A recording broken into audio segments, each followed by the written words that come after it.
Shalom, shalom peuple de Dieu, shalom de partout où vous le suivez. Vous êtes en direct en train de suivre votre programme spécial nommé Réveille-toi et change ton monde. Un programme que j'ai choisi selon l'esprit pour partager avec vous quand même quelque chose de bien, quelque chose de consistant. Il ne va pas nous prendre beaucoup de temps, mais juste prends ton stylo, prends ton cahier ou bloc-notes là où tu es. Tu vas essayer quand même de noter quelque chose de bien pour la gloire de l'Éternel. Mais avant que nous puissions commencer, nous allons d'abord prier. Nous allons laisser ces moments entre les saintes mains de l'Éternel et que Dieu puisse nous inspirer encore davantage, qu'il nous parle encore davantage. Prions. Père de gloire, Père tout-puissant, nous te disons merci. Seigneur, merci de nous avoir protégés, merci de nous garder encore. Merci pour ce temps, Seigneur, où tu as choisi ton serviteur afin qu'il parle à ton peuple, afin qu'il partage encore, Seigneur, les messages. Seigneur, laisse que moi je puisse disparaître et que ton esprit apparaît en ce moment et que ta présence, Seigneur, et que ta présence m'inspire encore plus et que tu nous parles encore davantage. Au nom puissant de Jésus-Christ, nous te prions et nous disons Amen. Alors, bien-aimés dans le Seigneur, comme vous le savez, notre thème c'est Réveille-toi et change ton monde. Ici, nous allons parler sincèrement, nous avons pris Ephésiens 5:14 comme notre verset de base. Et là où vous êtes, si vous pouvez ouvrir vos Bibles, moi j'ai ma Bible ici. Si vous pouvez ouvrir vos Bibles et puis nous allons lire. Nous avons dit Ephésiens 5:14. Qu'est-ce que nous dit Ephésiens 5:14? C'est pour cela qu'il est dit. Réveille-toi, toi qui dors. Relève-toi d'entre les morts et Christ t'éclairera.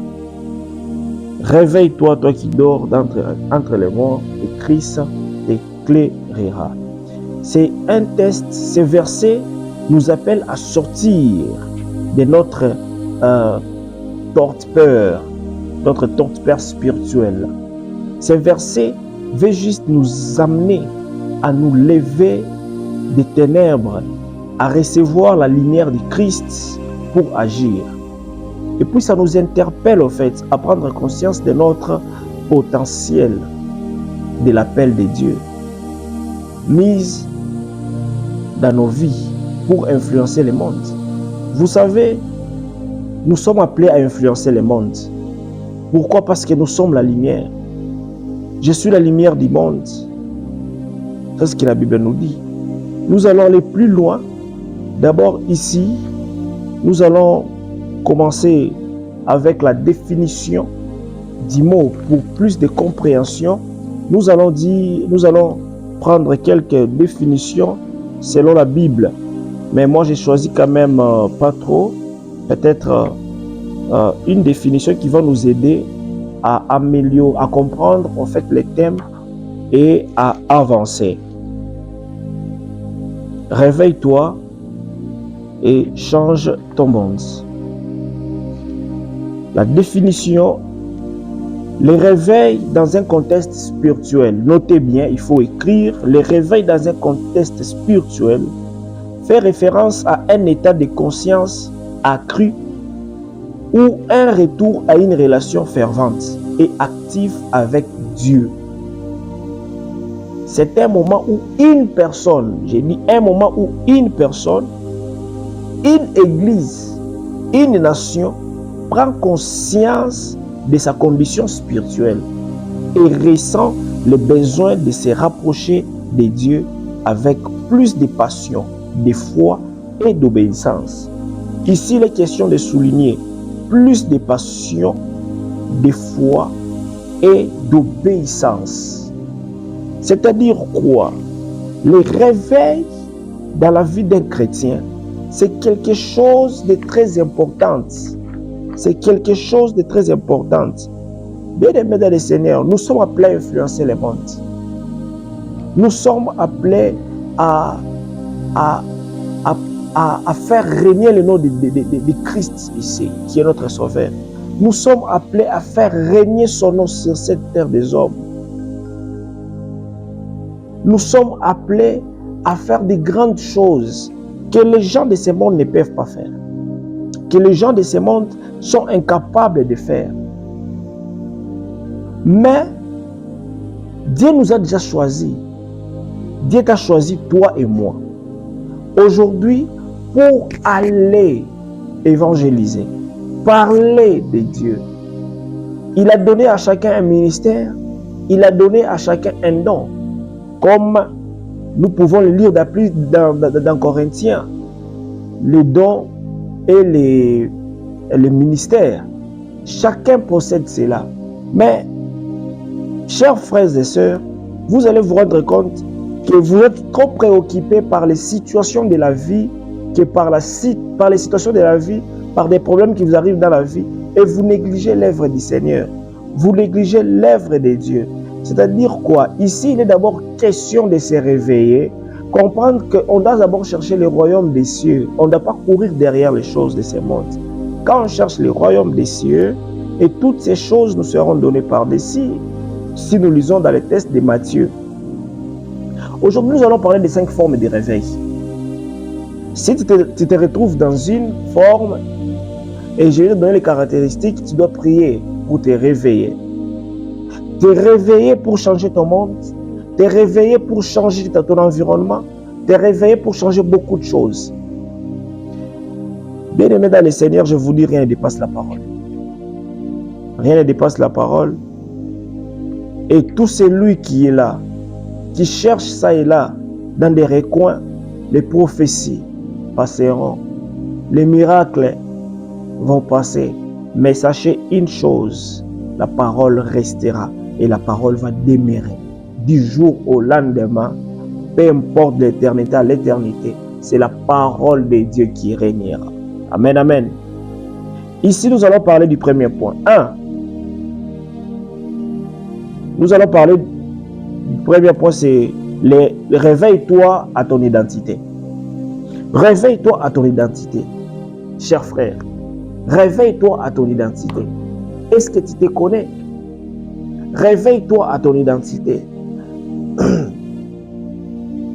Est-ce que, premièrement, d'abord, tu sais qui tu es? Ça, c'est une question qu'il faut se poser.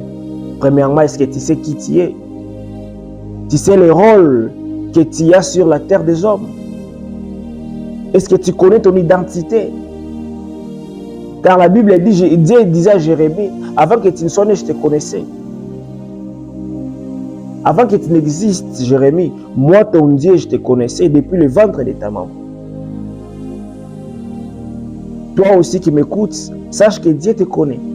Sache que tu es sur cette terre des hommes avec une mission. Mais pas n'importe quelle mission. Tu es sur cette terre des hommes pour apporter la bonne nouvelle du Christ.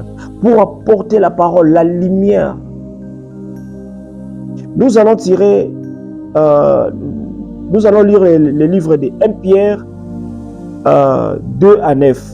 Il est écrit, réveille-toi à ton identité. C'est tiré dans le livre de 1 Pierre 2 à 9. Il est écrit, vous, au contraire, vous êtes une race élue, un sacerdoce royal, une nation sainte, un peuple acquis, afin que vous annonciez les vertus de celui qui vous a appelé des ténèbres à son admirable lumière. Toi qui m'écoutes, sache que Dieu t'a appelé. Toi qui m'écoutes, sache que Dieu t'a élu. Tu es un sacerdoce royal. Est-ce que tu connais réellement le poids que tu as dans ce monde? Est-ce que tu connais réellement ta valeur dans ce monde? Chers frères et sœurs, il est temps de connaître qui tu es. Il est temps de prendre conscience de qui tu es dans le monde spirituel et le temps physique. Regarde bien les prophéties qu'on te donne. Dans 2 ans, tu seras comme ça. Je suis en train de voir dans 1 mois, tu seras comme ça. Je suis en train de voir dans 3 ans, tu seras comme ça. Mais pose-toi une belle question. Est-ce que c'est vrai c'est la prophétie qui est fausse ou c'est toi qui ne connais pas ton identité? Parce que celui qui ne connaît pas son identité, même quand on va sonner, même quand on va clocher pour son appel, à aller recevoir ce dont il a besoin ou ce dont quelque chose qui lui appartient, il ne va jamais savoir que c'est lui qu'on appelle. Je vais donner un exemple, je vais illustrer par un exemple. Nous avons un chien. Vous savez comment nous tous on appelle des chiens, non? Si on veut appeler un chien pour manger, on va siffler. Par exemple, je vais faire... Le chien va venir. Soit je vais faire... Le chien va venir. Mais, jamais je peux faire... Et puis je vois les oiseaux venir. C'est carrément quasi impossible. Pourquoi les chiens viennent? Parce qu'il sait très bien que ces sons-là, c'est les sons de mon maître et c'est comme ça qu'il m'appelle. Et généralement, c'est comme ça qu'on appelle les chiens. Mais en tant que chrétien, en tant qu'élu, en tant qu'un sacerdoce royal, une nation sainte, un peuple acquis, si vous ne savez pas comment sonne, comment est la voix de votre maître, vous allez chercher partout, vous ne trouverez pas même la réalisation de vos prophéties. Pourquoi? Parce que il y a des règles, il y a des principes à suivre pour que la prophétie soit accomplie dans ta vie. Mais toi, chrétien, tu dors. Tu ne connais pas ton identité. Tu n'es pas réveillé. Tu dors. Tu ne te connais pas en fait assez. Mais posons-nous des bonnes questions. Si on peut se poser des bonnes questions. Dans le monde spirituel, tu sais t'identifier. Tu es un chrétien, bien sûr, mais qu'est-ce que tu fais réellement? Tu es un chrétien, bien sûr, mais qu'est-ce que tu accomplis? Tu es un chrétien, bien sûr, mais qu'est-ce que réellement tu es en train de faire? Est-ce que tu es en train de suivre le salut, le chemin, le devoir que ton maître t'a laissé? Ou tu es juste un chrétien parce qu'on t'appelle chrétien, parce que tu t'es fait baptiser, parce que tu chantes dans l'église, parce que tu fais quelque chose? Mais non! Il faut d'abord avoir le réveil de son identité spirituelle. Il faut avoir le réveil de son identité spirituelle. Parce que la Bible nous dit bien dans 1 Pierre 2,9, voilà, au contraire, vous êtes une race élue. Vous êtes une race élue. Un sacerdoce royal. Une nation sainte. Un peuple acquis. Afin que vous annonciez les vertus de celui qui vous a appelé des ténèbres à son admirable lumière. Est-ce que là que tu es, cher chrétien, tu partages la parole de Dieu? Tu prends une minute pour parler de Jésus à quelqu'un? Est-ce que tu gagnes les âmes? Ton identité, c'est quoi? Tu parles de quoi la journée? Tu passes ton temps en train de faire quoi? Si tu ne connais pas ton identité spirituelle, tu passeras ton temps en train de faire le contraire de ce que ton maître t'a déjà appelé à faire. Et tu tourneras chaque jour en rond en train de chercher quelque chose que tu ne pourrais jamais trouver. La Bible dit que chaque ouvrier mérite son salaire, mais toi tu fais quoi? Est-ce que tu es sur ton poste pour attendre les salaires, pour attendre l'accomplissement de la parole? Tu es appelé à vivre dans la lumière de Christ. Notez bien. À être conscient de son identité en lui. Nous ne sommes pas simplement des individus ordinaires. Nous sommes un peuple choisi pour un but divin. Pour changer ton monde, il est crucial de réaliser que tu es porteur d'une identité céleste. Tu es porteur d'une identité céleste. C'est pourquoi Élie pouvait demander, prier instantanément les feux, et les feux pouvaient descendre. C'est pourquoi il pouvait faire des miracles. Pourquoi? Parce qu'il est porteur d'une identité céleste. C'est pourquoi Pierre, il pouvait passer, l'ombre de Pierre pouvait guérir les malades.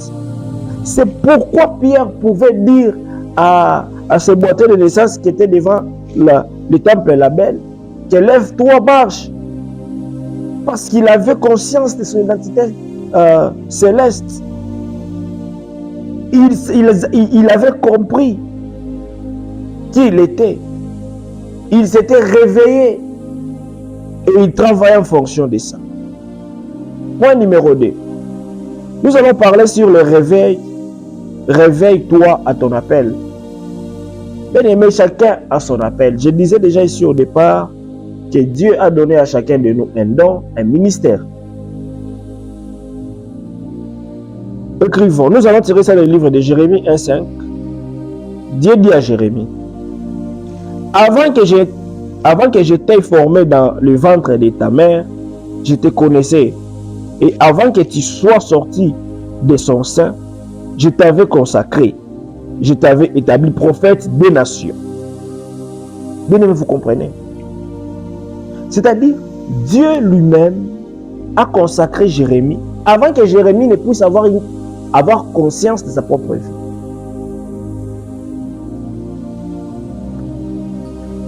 Si tu connais ton appel, si tu connais d'abord ton identité, tu auras la possibilité de comprendre aussi ton appel. Dieu t'a appelé à faire quoi dans ce monde? Quelle est la mission que Dieu, Jésus t'a confiée à faire? Et qu'est-ce que tu fais? C'est ça des grandes questions qu'il faut se poser. Qu'est-ce que tu fais? Dieu t'a appelé à faire quoi? Et toi, tu fais quoi? Il est bien à noter ceci. Cela montre que Dieu a un plan et un appel spécifique pour chacun de nous. Nous devons sortir de l'inaction et comprendre que notre vie a un but divin. Chacun a une part à jouer dans la grande mission de Dieu sur cette terre. Que ce soit dans notre église, notre communauté, notre maison, nation, partout. Chacun doit connaître au moins. Chacun doit connaître qu'il a une part à jouer. Un rôle à jouer. Mais comment connaître ces rôles si tu ne connais pas ton identité spirituelle? Comment connaître ces rôles si toi-même personnellement, tu n'es pas conscient de qui tu es? Bien-aimés dans le Seigneur, prenons conscience de notre identité. Bien-aimés spirituels, prenons conscience de notre appel. Combien de fois tu as prophétisé que toi tu devrais être prophète, tu devrais être évangéliste? Combien de fois toi-même tu es arrivé en train de prêcher? Mais quels sont les efforts fournis pour y arriver?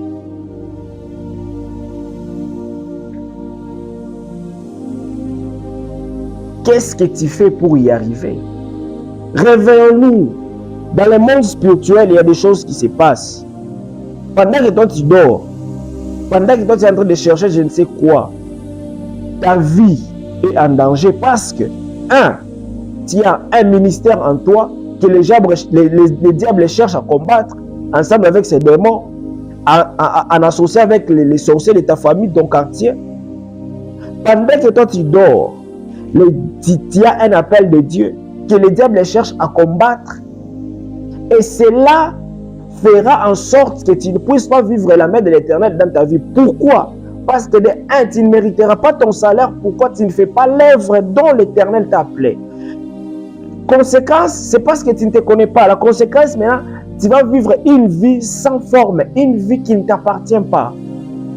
Tu vas changer d'église, aller ça et là. Tu vas trouver des prophètes partout. Mais les problèmes ne résident pas là-bas. Les problèmes résident sur toi-même. Est-ce que tu te connais? Tu connais ton appel? Tu connais ton identité? Il est grand temps de chercher son identité spirituelle. Il est grand temps de prier pour son ministère. Comprendre réellement qui nous sommes. Il est grand temps. Il est grand temps. Nous allons prendre le point 3. Ceci parle de change ton monde. Commence là où tu es. C'est-à-dire quoi?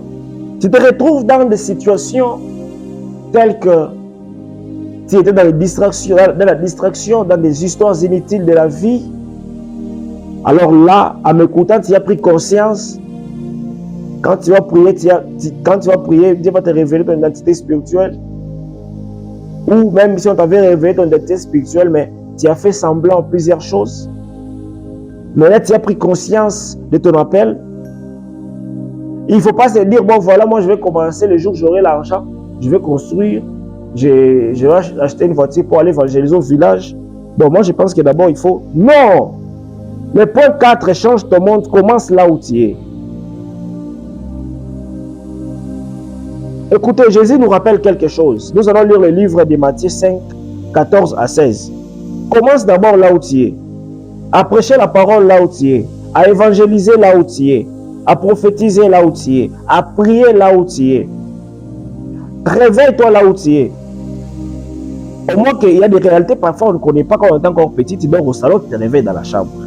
Là, c'était compliqué parce que actuellement là, si tu sais que tu étais endormi, tu ne connais plus ton identité, tu ne sais plus à quoi Dieu t'a appelé, mais que tu as pris conscience partout où tu te trouves, à l'hôpital, à l'église, je ne sais pas, dans la forêt, dans des situations difficiles, des moments compliqués, là que tu es, tu peux commencer ce que Dieu t'a donné à faire.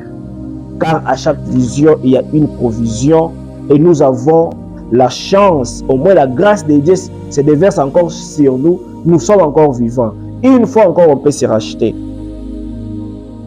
Matthieu 5, 14 à 16, la Bible nous dit ceci. Nous allons lire la parole du Seigneur. Vous êtes la lumière du monde. Une ville située sur une montagne ne peut être cachée. Que votre lumière brille ainsi devant les hommes, afin qu'ils voient vos bonnes œuvres et qu'ils glorifient votre Père qui est dans les cieux. Imaginez-vous par les bonnes œuvres que vous allez accomplir.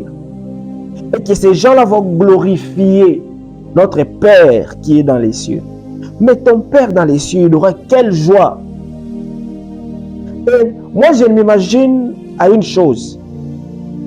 Quand tu sais réjouir ton Père, je ne pense pas que même si tu es malade, tu resteras toujours malade. Il va se dire non. Mon fils vient de réjouir mon cœur. Mais il a telle situation, il va précipiter ses anges. Il va précipiter sa force pour que tu quittes, pour t'enlever dans des situations compliquées. Pour t'enlever. Parfois, il y a des choses qui ne demandent pas seulement des prières, des combats atroces. Non, mes bien-aimés.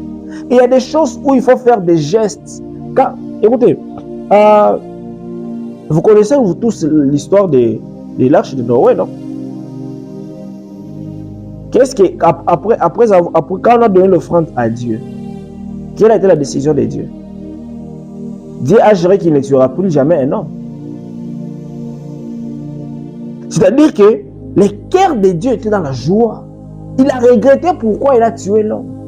Et puis il a juré pour dire, je ne tuerai plus jamais l'homme. Par les situations telles que des catastrophes naturelles ou des histoires comme ça. Comme il avait fait à l'époque. Mais, parce que son cœur était dans la joie, passant par l'offrande, il a pris une bonne décision. Mais cela puisse arriver aussi dans ta vie. Que tout ce que tu dois faire doit être pour la gloire de l'Éternel. Tout ce que tu dois faire doit glorifier le Saint-Nom de Dieu.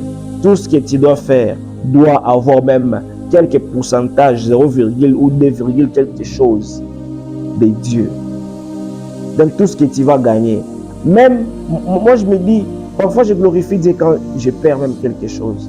Je me dis, Seigneur, bon voilà, je viens de perdre ce boulot. Je viens de perdre telle chose.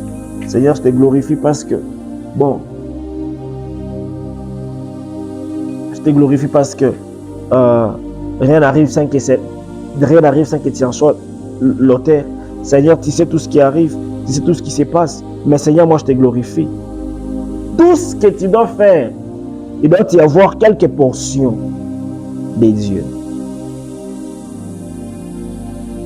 Notez bien, il ne s'agit pas simplement de briller à l'échelle mondiale. mais aussi dans notre quotidien. Le monde que nous sommes appelés à changer commence avec nos familles, nos collègues, nos voisins. C'est dans les petites actions quotidiennes que nous portons la lumière de Christ. Tu passes ton temps en train de parler avec qui, sur quoi? Tes activités quotidiennes consistent à quoi? Tes frères et sœurs, vous partagez sur quoi? Est-ce que vous avez même une minute? Vous ouvrez vos Bibles pour dire: ma sœur, voici aujourd'hui, j'ai médité sur quelque chose. Mon frère, voici, j'ai médité sur quelque chose. Vous qui habitez ensemble, vous qui étudiez ensemble, vous partez au travail ensemble, vous parlez sur quoi? Est-ce que vous avez le temps de méditer ou simplement de regarder des séries, des films, chatter, rigoler, faire ceci ou cela? Réveillons-nous, réveillons-nous, chers jeunes, réveillons-nous. Il est grand temps. La Bible dit dans Apocalypse 12, 12, heureux cieux et tous ceux qui vivent dans les cieux, mais malheur à la terre et à la mer, car le diable descend vers vous, sachant qu'il a peu de temps, et il cherche qui dévorer, sachant qu'il a peu de temps. Mais le diable lui-même, il est conscient du temps qui lui reste.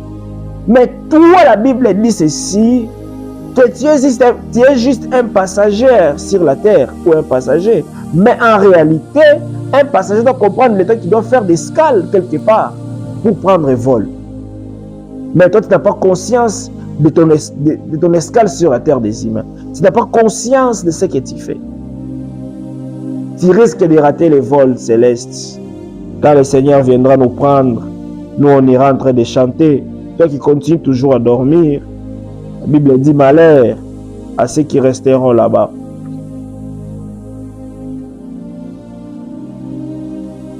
Il y a quelque chose ici qui m'intéresse beaucoup, dont j'ai même essayé de créer les temps. C'est réveille-toi à l'urgence des temps. Tiré dans Romains 13, 11. Là, c'est Paul qui est exhorté. Paul dit ceci: faites cela d'autant plus que vous avez. Je m'excuse, c'est Romains 13, 11. Vous avez noté. La Bible dit faites cela d'autant plus que vous savez en quel temps nous sommes. C'est l'heure de vous réveiller en fin du sommeil. Car maintenant le salut est plus près que lorsque nous avons cru. Là, c'est Paul qui disait autant que le salut est devenu plus près que quand eux, ils ont donné leur vie à Christ. Maintenant, nous aujourd'hui, 21e siècle. Romains 13, 11. Là, c'est Paul qui parlait. C'est l'heure de vous réveiller en fin du sommeil, car maintenant le salut est plus près de nous que lorsque nous avons connu, que lorsque nous avons cru ou nous avons connu Christ.